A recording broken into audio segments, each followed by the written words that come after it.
Oh, we're going to talk about syllogisms today. Syllogisms are the basic structures of logic. A syllogism takes two propositions that are related by having one term in common, and through the relationship between the two is able to make another proposition that combines the two when the middle term uh, drops out.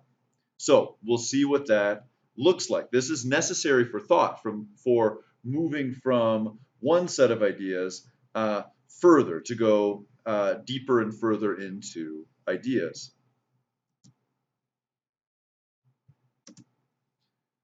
This is an example of a syllogism. All A is B, that's the first premise.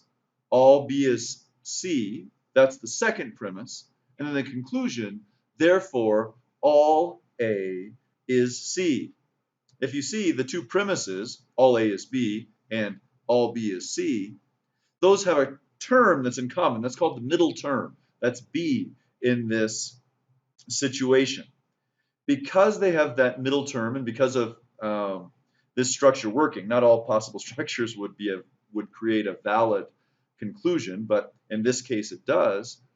It's true, we know that if it's true that all A is B and all B is C, it must be true that all A is C.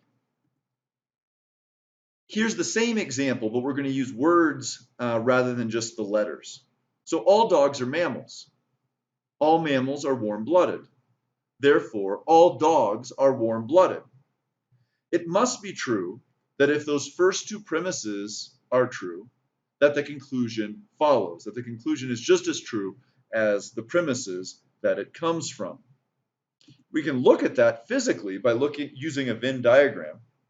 If all dogs are mammals, as you can see with the purple circle inside the blue, and all mammals are warm-blooded, the blue circle inside the green, then it follows that all dogs are also warm-blooded because the dogs are all contained within the category of mammals, which are all contained within the category of warm-blooded. Then, in the final conclusion, the middle term, mammals, can drop out, and you just have all dogs are warm-blooded.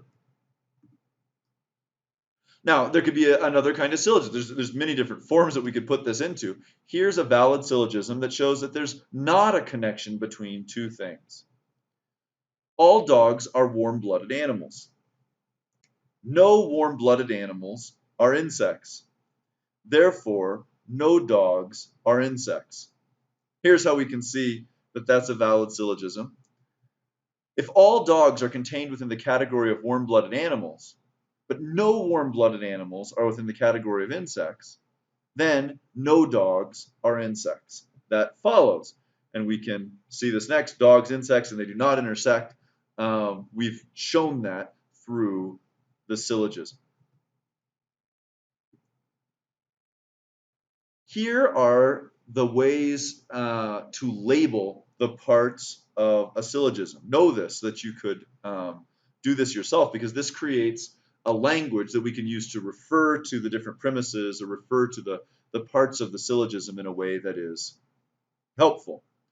So all A is B is here the minor premise because all A is B, contains the minor term, which is A. The minor term is the one that's going to be the subject in the conclusion.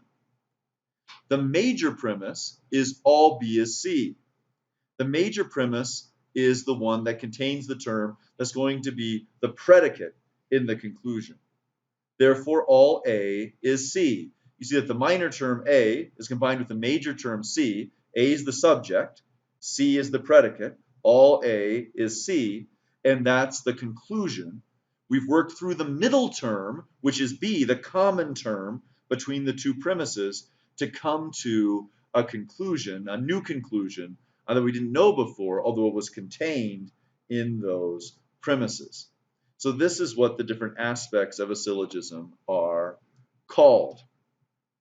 There you go. That's a very quick introduction. There's obviously a lot more to look at. We're going to look at least a little bit more in this course, but we'll look at that next week. God bless you. Talk to you soon.